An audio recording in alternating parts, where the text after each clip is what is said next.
How to resize image on Canva. Hey everyone, welcome back to the channel. If you are new here, don't forget to hit the subscribe button and turn on the notification bell to not miss any updates. It's really simple to resize your images on Canva. Let's dive right in.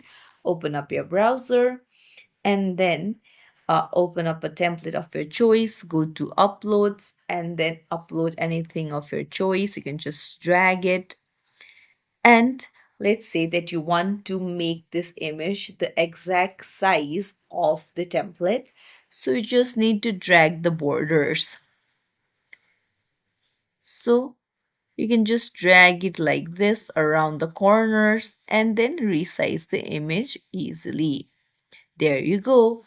So if you found this tutorial helpful, don't forget to like the video and subscribe to our channel for more tips and tricks. Thank you for watching.